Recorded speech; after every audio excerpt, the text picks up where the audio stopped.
Vous ne savez pas la raison pour laquelle je pars. Je viens vous la dire. Je veux prendre le voile. Est-ce possible? Est-ce toi, Camille, que je vois dans cette fontaine, assise sur les marguerites comme le jour d'autrefois? Oui, Père Vicomte, c'est moi. Je viens revivre un quart d'heure de la vie passée.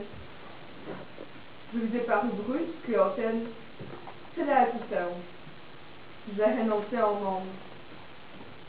Cependant, avant de les quitter, j'aimerais vous demander votre avis. Trouvez-vous que j'ai raison de me faire religieuse? Ne m'interrogez pas là-dessus, car je ne me ferai jamais moi. Où vas-tu en venir? Parle, je répondrai. Répondez donc à cette question. Ai-je raison de rester au couvent? Non. Je serais gentille de vous épouser. Oui.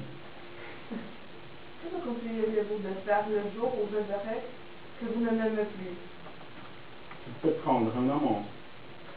Je serai gentille le jour où mon amant ne m'aimera plus. Je en prendrai un autre. Combien de temps cela durera-t-il? Jusqu'à ce que tes cheveux soient gris, alors les miens seront blancs.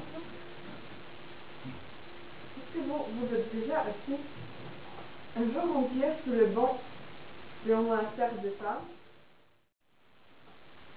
Ce que je voulais vous raconter comme une curiosité, c'est que dans ce récit, moi je vous, voyez-vous. Moi? Oui, cela est naturel. Vous étiez le seul homme que je connus. En vérité,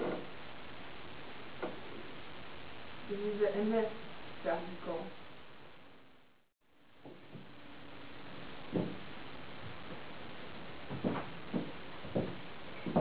Vous aviez promis de me répondre. J'en suis dispensé tout naturellement, car je ne crois pas que c'est toi qui parles. Les religieuses t'ont donné leur expérience, mais crois-moi, ce n'est pas la tienne. Tu ne mourras pas sans les aimer. Je veux aimer, mais je ne veux pas souffrir. Je veux aimer un amour éternel et faire des serments qui ne se violent pas. Voilà mon amour. Cet amour-là n'exclut pas les autres. Pour moi, du moins, les exclura. Ne sauriez pas faire du con. Tu as 18 ans et tu ne crois pas à l'amour. Y croyez-vous? Vous qui parlez? Vous voilà courbé près de moi avec des genoux qui se sont usés sous le tapis devant mes fesses. Et vous n'en savez même plus les noms. Vous faites votre métier de jeune homme et vous souriez quand on vous parle de femmes désolées. Vous ne croyez pas qu'on puisse mourir d'amour? Vous, qui vivez et qui avez aimé? Je vous demandais tout à l'heure qui vous aviez aimé. Et vous m'avez répondu, comme un voyageur à qui on demandait s'il était en Italie, en Allemagne, et qui dirait oui, j'y étais, puis qui penserait aller en Suisse ou dans les premiers pays venus. Est-ce donc une pièce de monnaie que votre amour, pour qu'il puisse passer ensuite de main en main jusqu'à la mort? Oh, comme tu es belle, Camille, lorsque tu es famille. Oui, je suis belle. Les complimentaires m'approchent en rire. Tu es en colère, en vérité. Je me tente de parler.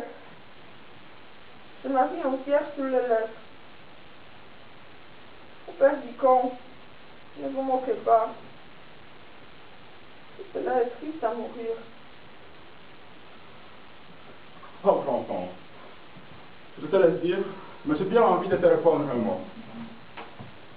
Tu me parles d'une religieuse qui me paraît avoir sur toi une mauvaise influence. Tu dis qu'elle a été trompée, qu'elle a trompé elle-même et qu'elle est désespérée.